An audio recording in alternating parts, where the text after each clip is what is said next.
La date butoir fixée par le juge pour réunir les familles de migrants a expiré jeudi.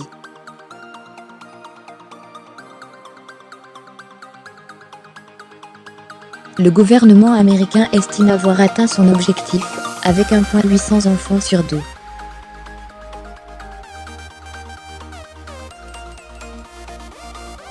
« 551 réunis avec leurs parents.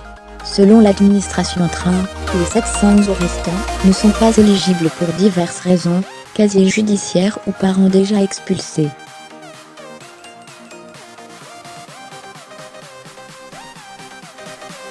Dans 463 cas, les parents ont déjà été expulsés des États-Unis.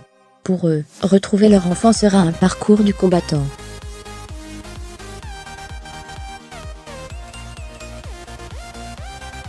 Le gouvernement a beaucoup de mal à suivre à la trace les enfants placés en famille d'accueil, et certains pourraient être adoptés aux États-Unis, et ne jamais revoir leurs parents.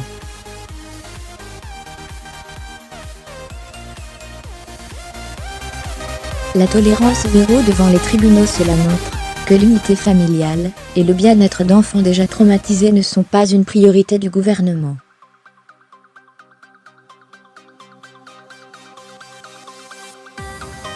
Nous demandons à l'administration Trump à quelle échéance tous les enfants séparés seront réunis avec leurs familles, et pourquoi ce n'est pas encore le cas, a réagi en Van de Weer, le vice-président de l'International Rescue Committee, IRC, organisation d'aide aux réfugiés.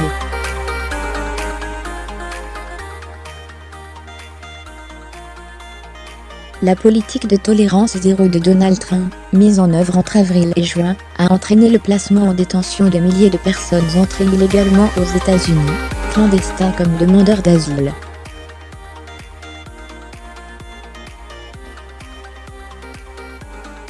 Mais, ce faisant, entre 2,300 et 3,000 enfants arrivés avec leurs parents ont été écartés et placés dans des centres du ministère de la Santé, situés parfois à des milliers de kilomètres.